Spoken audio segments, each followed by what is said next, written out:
Welcome. Hey, good to be here.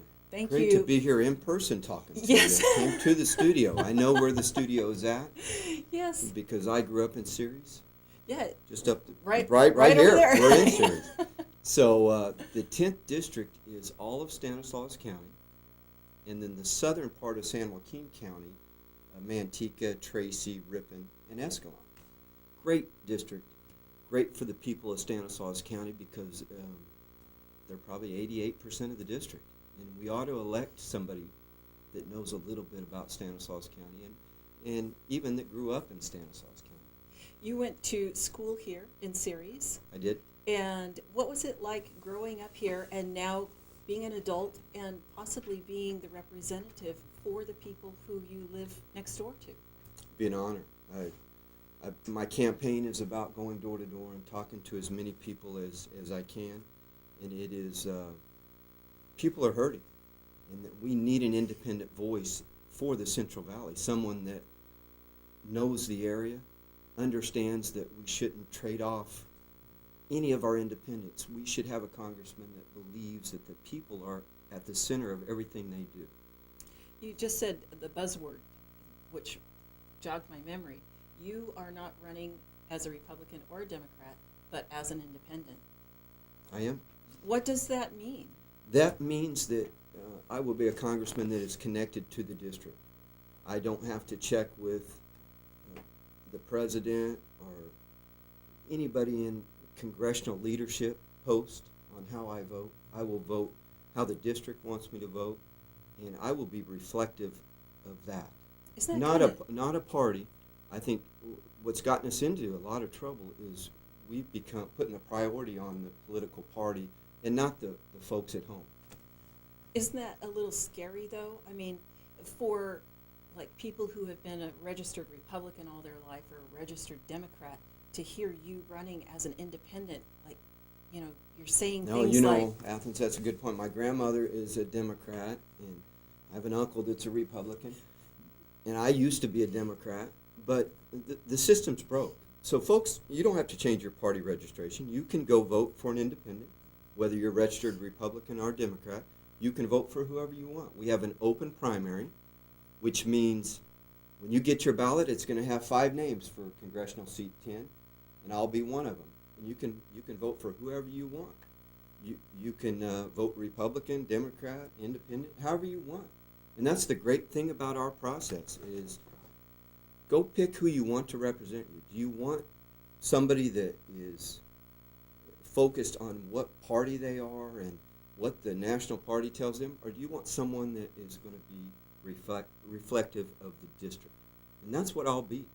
So I'm happy and I'm proud to run as an independent, and I'm proud to be from Ceres, and we're having a fun campaign. It's a different campaign. I don't have to call Washington, D.C. and ask how I'm going to vote or what I think. I'm going to do what I think and how I feel and what I think is right for the voters. you mentioned just a minute ago about there being 5 names to choose from. With this primary election, it's different than it's been in the past, and that is, like you were saying, you can vote Republican, Democrat, Independent. How many people will go on to the November election? There will be 2, the top 2 vote getters. That's why I need you at home. I need you to vote for me on June 5th, and the top 2 vote getters will go to the November election.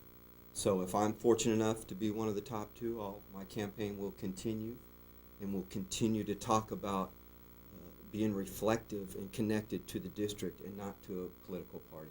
And that's nothing, Athens, against people that are registered Republican or Democrat.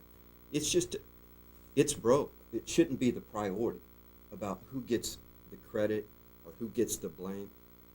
We're a government of the people and for the people. And that's what I will be as a congressman. We all know that it's broke. You're not saying anything that we don't know. You didn't know? You knew that I already? knew that we're broke, yeah. But how did we get broken, and how can we get unbroken?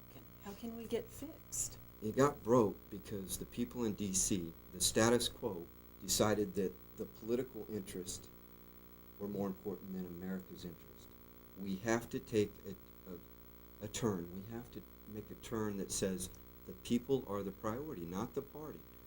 regardless of the issue, what you have in D.C. are people that come home and they tell you one thing and then they go to D.C. and vote how the party tells them to vote. We have to get away from that. We have to be connected to the interest of the people, not a special interest or a political party or a lobbyist, but the people.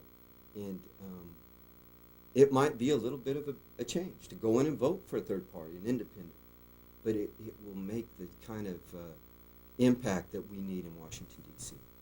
You know, I wrote down a couple of notes here to myself, and one of them was partisan politics. For the viewers out there, can you explain briefly what partisan politics is? I mean, you're talking about voting what the party wants, but I don't know if everybody really understands how powerful that really is. Well, partisan politics is if, say, you're a congressman and you go vote 98, 99% of the time with your party, that you think bipartisanship or working together is signing a letter together or shaking someone's hand.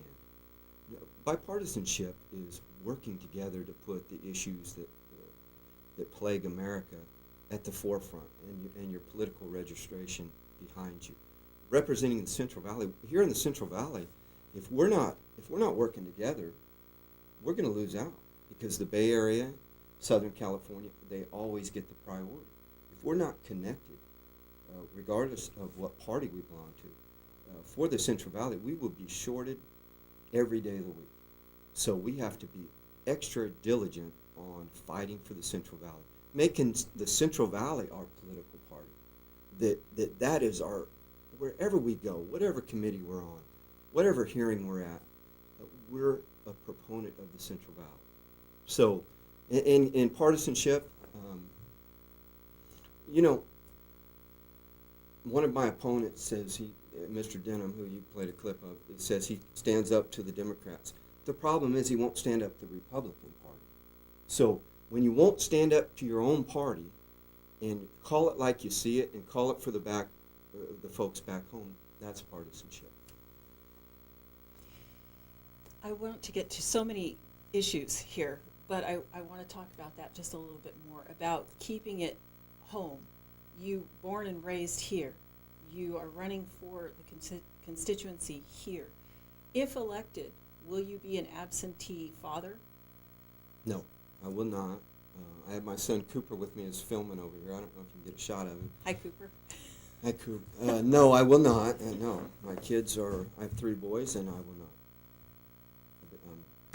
That's a no-brainer. You should always put your kids and your family first and be loyal to those causes that you need to be loyal